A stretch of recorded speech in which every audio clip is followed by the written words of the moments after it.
বাংলাদেশে অত্যন্ত বিষধর সাপের মধ্যে একটি রাসেলস ভাইপার, স্থানীয়ভাবে এটি চন্দ্রবোরা নামেও পরিচিত।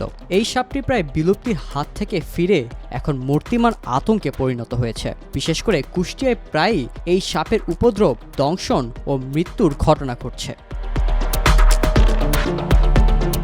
বিষাক্ত সাপ রাসেলস ভাইপারের আতঙ্কে রয়েছে কুষ্টিয়ার পদ্মা ও গড়াইপাড়ের মানুষ। জেলের জালে কিংবা লোকালয়ে মাঝে মধ্যেই দেখা মিলছে এই সাপের।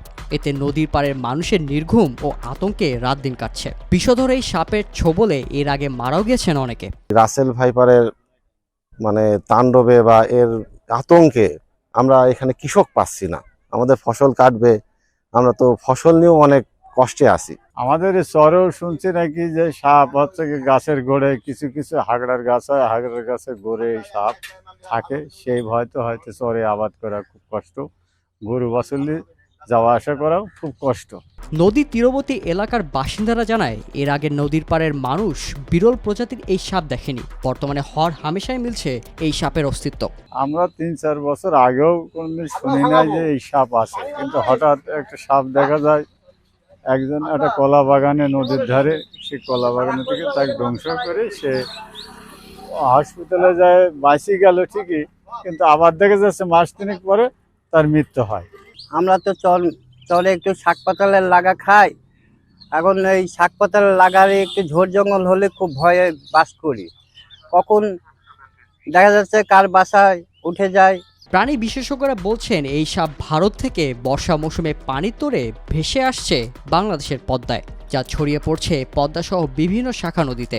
আগে শুধু বাংলাদেশের রাজশাহী অঞ্চলে এই সাপ পাওয়া গেলেও বর্তমানে এরা পদ্মা নদীর তীরবর্তী জেলা ও চরগুলোতে বিস্তার লাভ করছে।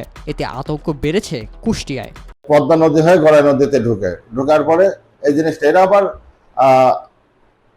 ডিম পারে না, এরা বাচ্চা পারে।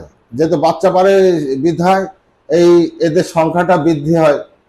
এই জন্য যে নদীর ধারে যখনই ওরা পানি দিয়ে আসতে, ওই নদীর সাথেই দেখা গেল যে ওখানে বাচ্চা পারলো, ওই এলাকা বাচ্চাতে ভরে গেল, যার জন্য এই জিনিসটা সংখ্যাটা বৃদ্ধি পায়। চিকিৎসকরা জানিয়েছেন, রাসেলস ভাইপার সাপ অত্যন্ত বিষধর।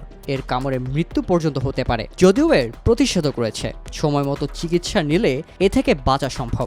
এই সাপের কামড়ের আক্রান্ত রোগীদেরকে যত তাড়াতাড়ি সম্ভব হাসপাতালে পৌঁছাতে হবে, এবং হাসপাতালে পৌঁছালে আমরা সাপের বিষ নিষ্ক্রিয় করার জন্য আমাদের যে অ্যান্টি ভেনমগুলো আছে আমরা সেগুলো প্রয়োগ করি, এবং এই প্রয়োগ সময় মতো করতে পারলে রোগীদের জীবন বাঁচানো সম্ভব। 2023 সালে প্রকাশিত স্বাস্থ্য অধিদপ্তরের অসংক্রামক রোগ নিয়ন্ত্রণ শাখার করা গবেষণায় জানা যায়, দেশে প্রতি বছর প্রায় 4,03,000 মানুষ সাপের দংশনের শিকার হন। এর মধ্যে 7,500 মানুষের মৃত্যু হয়েছে।